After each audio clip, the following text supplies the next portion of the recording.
अस्सलाम वालेकुम। एक वीडियो नज़र से गुजरी जिसमें एक बिल्डर ने अभी कल परसों वीडियो आई है जिसमें उन्होंने बहरिया टाउन को लेके कुछ तनकीद का वो इजहार कर रहे हैं और वो ये कह रहे हैं कि जी बहरिया में इन्वेस्टमेंट गलत है और आप पैसा वहाँ ज़ाया कर रहेंगे और आप बेवकूफ़ लोग हैं जो बहरिया में इन्वेस्टमेंट कर रहे हैं। क्योंकि और जो दलाइल हैं वो ये हैं कि जी वहाँ पे वो लीज़ नहीं देते और ज़मीन पे कब्ज़े किए हुए हैं वगैरह वगैरह वगैरह। वो 16,000 एकड़ बहरिया टाउन जो कराची में ज़मीन का मालिक बना बैठा है, मैं बहुत ही ज़िम्मेदारी से ये बात कहता हूँ कि वो सब इल्लीगल ज़मीन के ऊपर बैठा है। कि कल कोई बाइद नहीं है कोई मोहम्मद बिन कासिम आएगा और वो बहरिया टाउन को ख़त्म कर देगा, गिरा देगा। करा के तो ऐसा होगा कि जिस वक्त मलिक साहब का दिमाग घूमेगा वो आपको और उन तमाम लोगों को लात मारेंगे, बाहर निकाल देंगे। बिल्डिंग कंस्ट्रक्शन में वो लोग जो हमारी एसोसिएशन बनी हुई है आबाद के नाम से, जिसका मतलब है association of builders and developers, वो पूरे पाकिस्तान की एक एसोसिएशन है। जो उसकी अम्ब्रेला के अंदर काम कर रहे हैं वो तो हम उनको कहते हैं वो बिल्डर्स एंड डेवलपर्स हैं। बाकी जो उनकी अम्ब्रेला से हटकर काम कर रहे हैं उनको हम बिल्डर काउंट नहीं करते। उसकी वजह यह है कि आबाद जो है हमारी जो एसोसिएशन है वो इल्लीगल कंस्ट्रक्शन के ख़िलाफ़ है। अच्छा, कुछ सवालात हैं। एक तो सवालात से पहले एक चीज़ तो ये है कि हमारा एक कौमी मिजाज बन गया है कि हम लोग सिर्फ एक वाक़े को पकड़ते हैं और उसके ऊपर एक सतही बात, किसी भी चीज़ को हम बयान करना हो तो हम बड़े सतही अंदाज में उसको बयान कर देते हैं। मरी के अंदर एक इंसिडेंट हुआ, 20-22 लोगों की उसमें जाने गई। अल्लाह उनको जन्नत में जगह दे। छोड़ दें इस चीज़ को कि क्या वजूहात थी और क्या स्टेट का क्या कसूर था और लोगों का क्या कसूर था इसके अंदर। बात यह है कि उसके बाद मीडिया पे सिर्फ एक चीज़ कही जा रही है सोशल मीडिया के ऊपर कि जी मरी के लोग जो हैं वो बहुत ही बेगैरत हैं और वो बहुत ही बेहिस किस्म के लोग हैं, उन्होंने फ़लाँ चीज़ इतने की दे दी, फ़लाँ चीज़ इतने की दे दी। सर ये तो हमारा कौमी मिजाज है ना। हमारे यहाँ तो कोई भी चीज़ कोविड का टाइम आया तो हमें अच्छी तरह पता है कि 2 रुपये का मास्क हमने 200 रुपये का बेचा। रमज़ान आएगा तो हम 150 रुपये की खजूर 400 रुपये की बेचेंगे। चीनी महंगी हो जाएगी तो हम चीनी स्टोर करके बेचेंगे। आटा महंगा हो जाएगा तो हम रोटी जो है वो 10 रुपये की रोटी को उठा के हम 50 रुपये पे ले जाएंगे। इम्तिहान के फॉर्म ब्लैक में बेचेंगे। हर चीज़ मतलब जहाँ पे भी हमें ये महसूस होगा कि हम 4 पैसे कमा सकते हैं बहैसियत कौम, हम गिद्ध की तरह, लुटेरों की तरह हम उसके अंदर इन्वॉल्व हो जाएंगे और हम वहाँ पे अपने मुनाफा कमाने का सोचेंगे। तो बात यह है कि थोड़ा सा अगर आप डेप्थ में जाके देखें तो आपको लगेगा कि तो कल्चर पूरा बन गया है हमारा। हम किसी इंसिडेंट को लेके, किसी भी वाक़े को लेके, किसी भी सिस्टम को लेके हम प्रॉपर नहीं देखने को तैयार कि यार इसमें असल में मसले क्या हैं। मेरा अपना बैकग्राउंड तो खैर कुछ और है रहा है पहले, लेकिन अब मैं चूँकि रियल एस्टेट से वाबस्ता हूँ, गुज़िश्ता अराउंड को 5 साल हो गए हैं। सो मैं जो चीज़ देखता हूँ प्रॉपर्टी के अंदर इस वक्त वो ये है कि कोई क्लैरिटी नहीं है लोगों के पास। इतनी एम्बिग्युइटी हो गई है, इतनी चीज़ें ख़राब हो चुकी हुई हैं। लैंड रिफॉर्म्स हमने की नहीं आज तक, पाकिस्तान बनने के बाद से लेकर अब तक। ज़मीनें किस तरह चल रही हैं हमें नहीं मालूम। इतना बड़ा शहर, दुनिया का छठा बड़ा शहर कराची जिसमें हम रहते हैं, और यहाँ के जो कागज़ात हैं ज़मीन के वो सिंधी के अंदर हमें दिए जाते हैं जिसकी ज़ुबान हम नहीं जानते कि वो क्या है। हमें पटवार सिस्टम आज तक नहीं सक सुप्रीम कोर्ट के चीफ जस्टिस उसके सामने बेबस हैं। पटवारी के सामने वो हाथ बात के उसे पूछ रहे होते हैं कि बताओ भाई खाते बताओ क्या हैं तुम्हारे, और वो जिस तरह चाहे वो गवादर को चाहे तो 3-3 दफ़ा बेच दे। ज़मीन इतनी खींच के जहाँ से मर्जी वो इधर से उठा के उधर शिफ्ट कर दे, वो सब उसके कंट्रोल के अंदर है।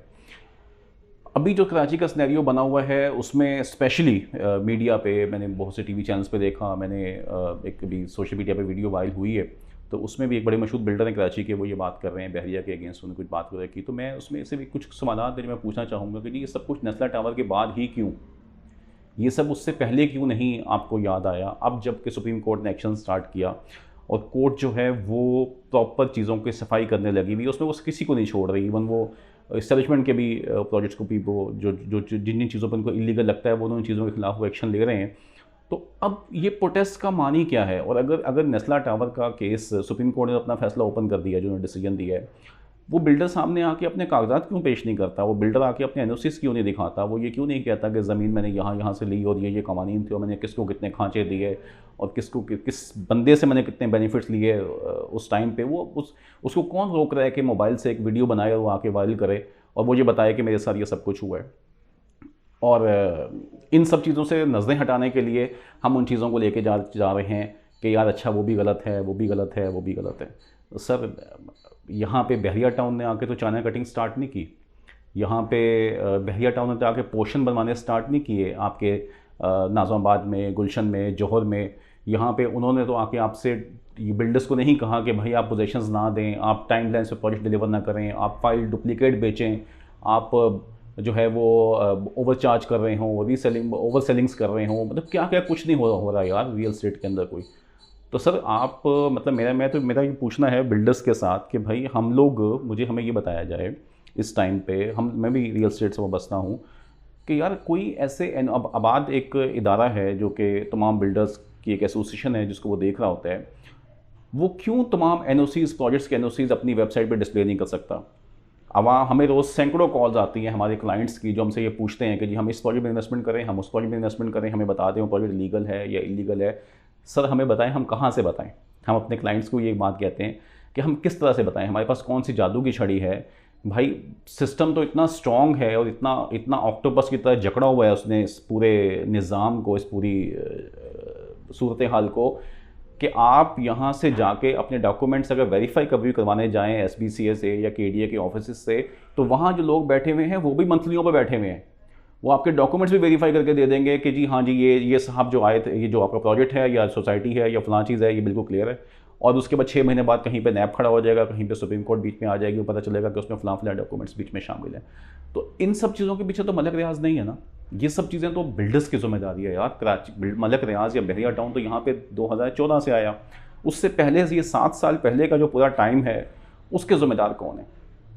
क्या बहरिया टाउन सुजानी में काम कर रहे हैं? क्या बहरिया टाउन जाके आपकी हॉक्स पे की स्कीमों में काम कर रहे हैं? क्या वो आके आपके नॉर्दर्न बाईपास पे काम कर रहे हैं?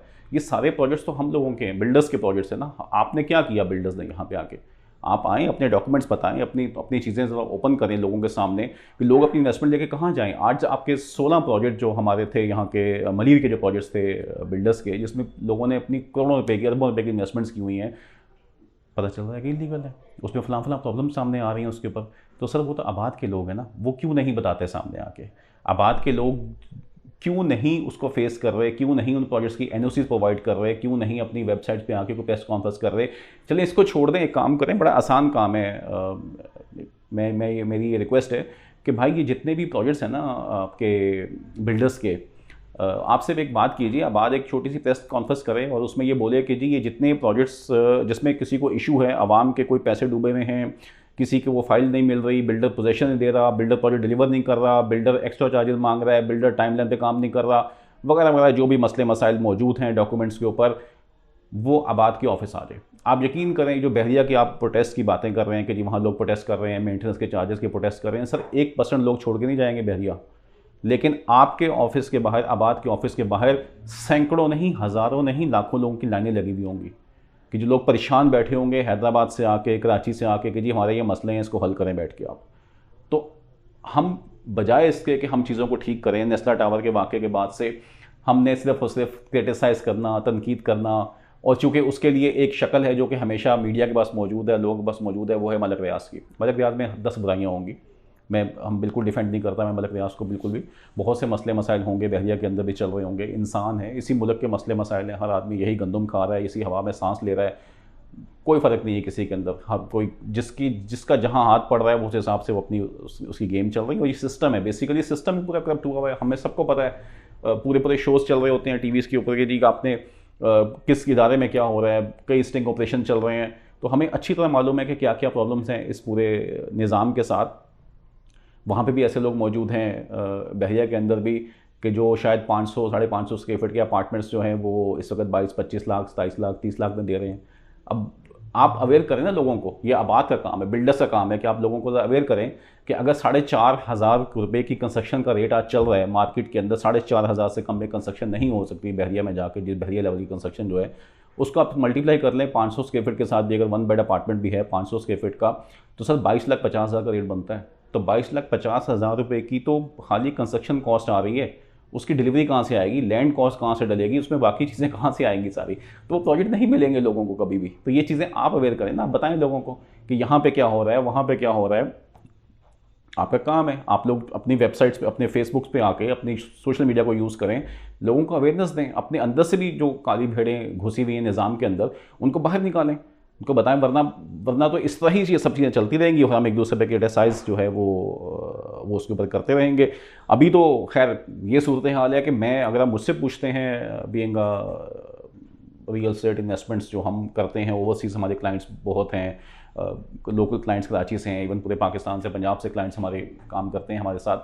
तो मैं इस वक्त जिस तरह देखता हूँ तो मुझे तो सिर्फ 2 जगह नज़र आती हैं कराची के अंदर, 2 टॉप मोस्ट, बस इसके अलावा तो बाकी सब जो है वो आपको कहीं ना कहीं आपको देखभाल के इन्वेस्टमेंट्स करनी पड़ती हैं। वो एक DHA है और एक बहरिया टाउन है। इन 2 के अलावा आप जो एक अच्छा इन्वेस्टर है, जो समझदार इन्वेस्टर मौजूद है, उसको थोड़ा सा भी देखना भालना पड़ता है कि यार मैं कैसे काम करूँगा। हाँ, अब ये है कि ये जो वो है क्रिटिसाइज़ करना है कि जी वहाँ पे वो लीज़ नहीं है तो वो लीज़ नहीं देगा तो मतलब आपका दिमाग ख़राब होगा तो वो बाहर निकाल देगा, वो कर देगा। वो सब 30 साल से तो हुआ नहीं दिमाग ख़राब उसका। आज भी लाहौर के लोग ज़िंदगी इंजॉय कर रहे हैं बहरिया टाउन के अंदर, इस्लामाबाद के लोग इस्लामाबाद में, पिंडी में ज़िंदगी अपनी इंजॉय कर रहे हैं। आप ये लाइफस्टाइल दें ना, आप ये नेबरहुड दें, ये जो इन्वायरमेंट दे रहा है बहरिया टाउन, वो इन्वायरमेंट देने की बात करें हम लोग। हम बताएं कि हाँ हमारी सड़कें ऐसे बन सकती हैं, अपार्टमेंट्स के अंदर कार्गो लिफ्ट भी होनी चाहिए, टावर की बिल्डिंग्स के अंदर, वहाँ पे अंदर मस्जिद भी होनी चाहिए, वहाँ पे गैलरीज ऐसी जो आपके SBCA के और KDA के बायलॉज के अंदर मौजूद हैं, वो आवाम को दिखाएं निकाल के कि यार ये डॉक्यूमेंट्स हैं, इसके मुताबिक फ्लैट्स बनते हैं, इसके मुताबिक अपार्टमेंट्स बनते हैं। उसके बाद फिर जब चेंजेस होती हैं, बाद में मसले मसाइल बनते हैं बिल्डिंग्स के अंदर, बिल्डर अपनी मर्जी से अपार्टमेंट्स को घुमाता फिराता है, आगे पीछे चीज़ें करता है, उसके बाद कंप्लीशन सर्टिफिकेट्स नहीं मिलते आपको। तो कंप्लीशन सर्टिफिकेट्स रुके होते हैं, जिसकी वजह से पूरी प्राइम मिनिस्टर की जो इतनी बड़ी स्कीम आई थी पूरी, वो सब की सब फ्लॉप होगी। क्योंकि आप किस बेसिस पे कंप्लीशन सर्टिफिकेट लेने जाएंगे जबकि आपकी सिस्टम्स के अंदर इतनी वेरिएशंस मौजूद हैं, आपकी बिल्डिंग्स के अंदर ही जो हम लोगों ने बनवाई थी उस ज़माने के अंदर, वो आज वैसी हैं ही नहीं। तो सर थोड़ा सा मेरी जो देखने वाले लोग हैं उनसे एक रिक्वेस्ट है कि सर रिसर्च करें। मैं आपको एक चीज़ दिखाता हूँ। एक फ़ैसला है 2018 में सुप्रीम कोर्ट का एक फ़ैसला आया था बहरिया टाउन, बड़ा फेमस डिसीजन था जिसके ऊपर मलक रियाज में तो पेनल्टी लग गई ना, वो तो चलें, उसने तो पे कर दिए, पैसे पे कर रहा है वो अपने मुताबिक, जिस भी तरह पे करेगा, टाइमलाइन मिलेगा, जो भी होगा। लेकिन बहरहाल बहरिया टाउन अपनी लैंड की कॉस्ट पे कर रहा है, लेकिन वो बाकी सब ज़मीनें जो मौजूद हैं अभी, जहाँ जहाँ मसले नहीं बने हुए, उनका क्या होगा। ये आपको याद होगा मशहूर ज़माना केस जिसमें जस्टिस इजाज़ अफजल ख़ान थे, जस्टिस मकबूल बाकर थे और जस्टिस फैसल अरब थे। 98 पेजेस का ये डिसीजन है, मेरा लिखा हुआ नहीं है, जजिस का लिखा हुआ है फुल बेंच का, और ये सुप्रीम कोर्ट की वेबसाइट पे अवेलेबल है 98 पेजेस का। आप इसको स्क्रॉल करें, मैं आपको दिखाता हूँ, आई थिंक 30s में जाके पेज नंबर, ये जो पेज नंबर आप जाएंगे पेज नंबर 36 पे, अच्छा ये अब डिस्क्रिप्शन में भी मैं लगा दूंगा, आप इसको वहाँ से डाउनलोड करके भी पढ़ सकते हैं। 36 के ऊपर ये एक समरी है गवर्नमेंट ऑफ सिंध की लैंड यूटिलाइजेशन डिपार्टमेंट की, जो कि समरी चीफ मिनिस्टर सिंध को उस ज़माने में जो भेजी गई है, वो सब्जेक्ट है उसका fixation of rates of land under condition number this the statement of conditions for grant of state land for non agriculture purpose and recommended the categorisation of government land for allotment of various purposes, obviously societies commercial purposes की बात हो रही है। और ये किसकी तरफ से गई है? The facts of the case are that chairman association of builders and developers of Pakistan Abad has made an application to the honourable president republic of Pakistan to rationalise the rates of different days.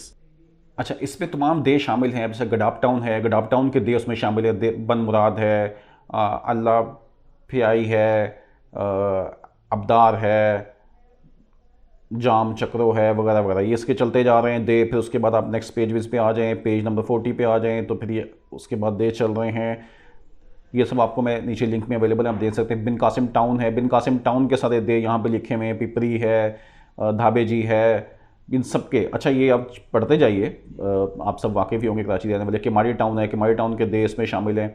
सो सब शामिल होने के बाद फिर ये कहा गया कि it is propose that the market price of the land as recommended by the scrutiny committee जो ये बनी है of above these may be approved so that the same may be notified as per condition number this, तो ये implement उसको कर दें। अब इसके ऊपर ऑनरेबल जजेस ने क्या कमेंट किया है?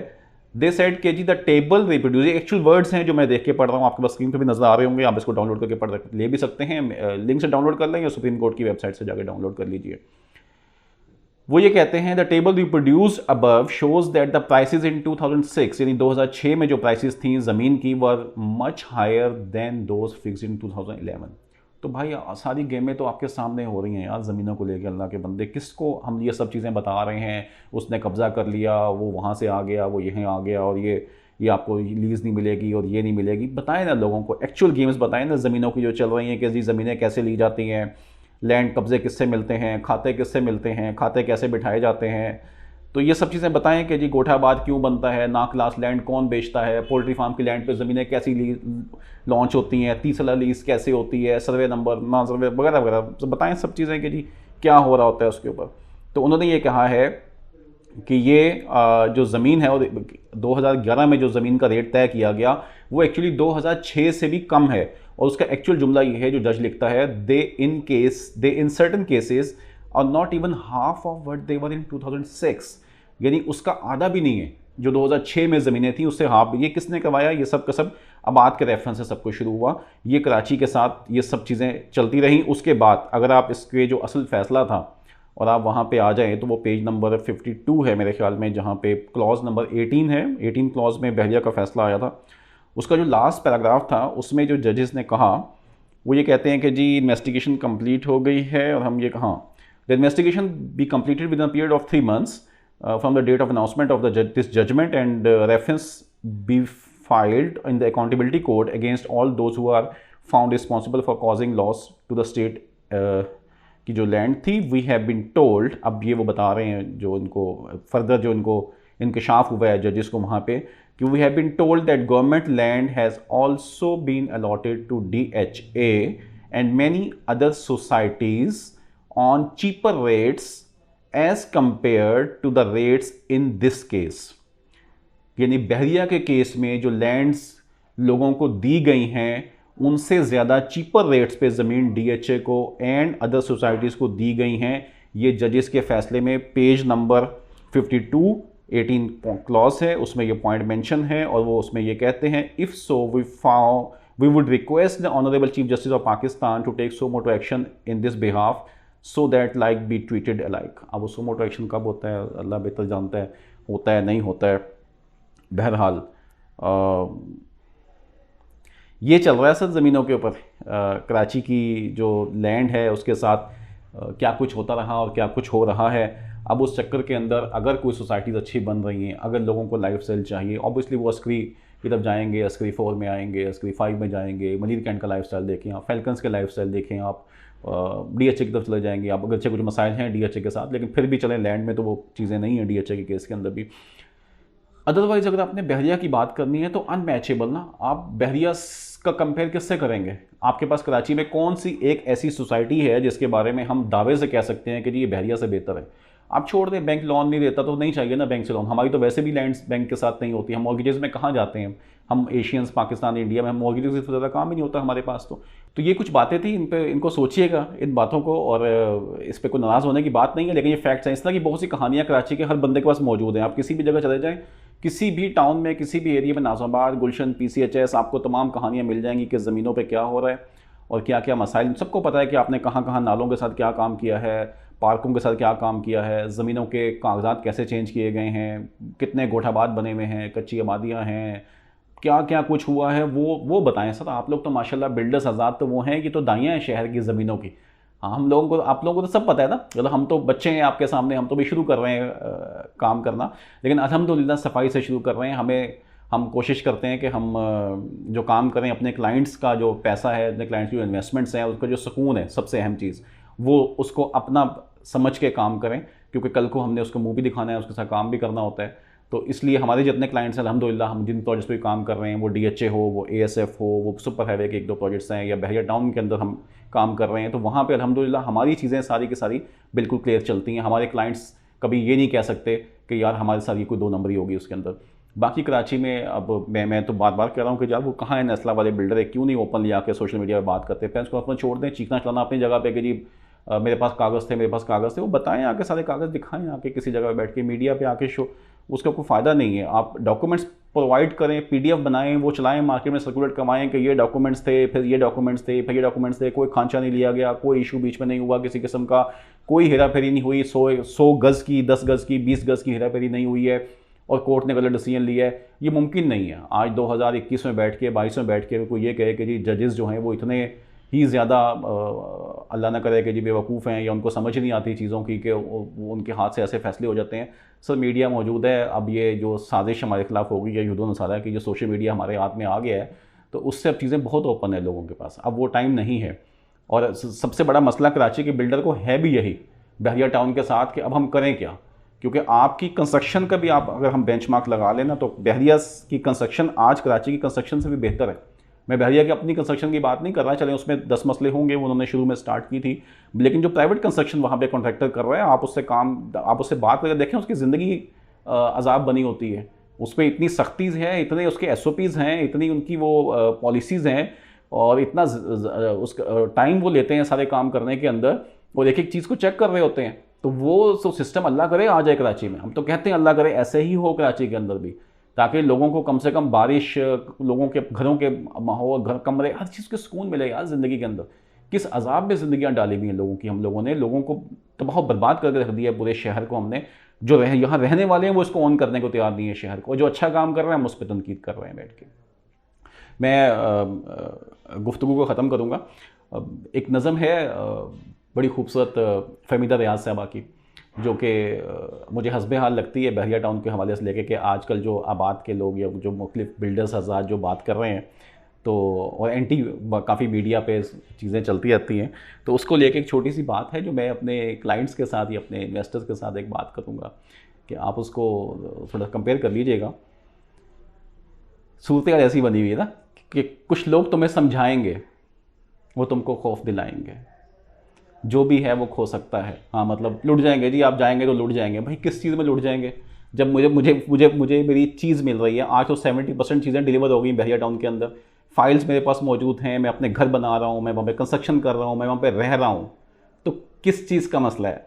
जो है वो भी खो सकता है, इस राह में है राहज़न बड़े। सर वो हर जगह है, अल्लाह माफ़ करे, मतलब कहना नहीं चाहिए, लेकिन जो कुछ DHA में ब्रोकर्स ने किया या हो रहा है, जो नाज़ामात में या दूसरी जगहों पे बिल्डर्स या ब्रोकर हज़रात कर रहे हैं, चूँकि उसमें उनका भी कसूर नहीं है। रेगुलेटरी बॉडीज़ इतनी अनफॉर्चुनेटली वीक हैं हमारी, स्टेट तो कहीं बीच में आने को तैयार नहीं है कि मैं चीज़ मैनेज करूँ चीज़ों को, और इस तरह से रेगुलेशन इंप्लीमेंट को, लैंड रिफॉर्म्स हम नहीं करते, बेसिक चीज़ को हम पकड़ते नहीं हैं, तो वो चीज़ें कभी भी ठीक नहीं हो सकती। सो इस राह में है राहज़न है, इस राह में राहज़न है इतने, हर जगह पे वो आपको हर जगह मिलेंगे, वैसे बहरिया में नहीं मिलेंगे।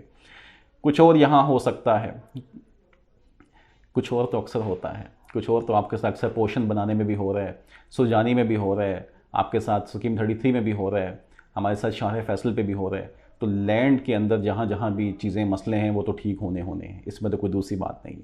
कुछ और तो अक्सर होता है, पर तुम जिस लम्हे में ज़िंदा हो, ये लम्हा तुमसे ज़िंदा है। ये वक्त नहीं फिर आएगा, तुम अपनी करनी कर गुज़रो, जो होगा देखा जाएगा। 22,50,000 के अपार्टमेंट दिए थे बहरिया ने, आज आपको 90 लाख से कम अपार्टमेंट नहीं मिलता बहरिया टाउन के अंदर कोई भी। 30 लाख रुपए का प्लॉट था अली ब्लॉक का 125 गज़ का, आज आपको वहाँ पे 1 करोड़ से कम प्लॉट नहीं मिलता कहीं पे भी। तो सब जो लोग वहाँ रह रहे हैं वो अपनी ज़िंदगी इंजॉय कर रहे हैं, अपना लाइफस्टाइल इंजॉय कर रहे हैं, अपने बच्चों के साथ, अपनी फैमिली के साथ। आपको ड्राइव करने का मज़ा आता है, आप बारिश को बाराने रहमत समझ के इंजॉय करते हैं, अजाब समझ के नहीं लेते। जिस तरह यहाँ पे जो हालत बन गई है कराची वालों की, बिजली नहीं जाती है, वो तमाम सुकून वहाँ मुयस्सर है जो यहाँ पे लोगों के पास नहीं है। सोच समझ के फ़ैसला कीजिए। कोई बात बुरी लगी हो तो माज़, अल्लाह हाफ़िज़।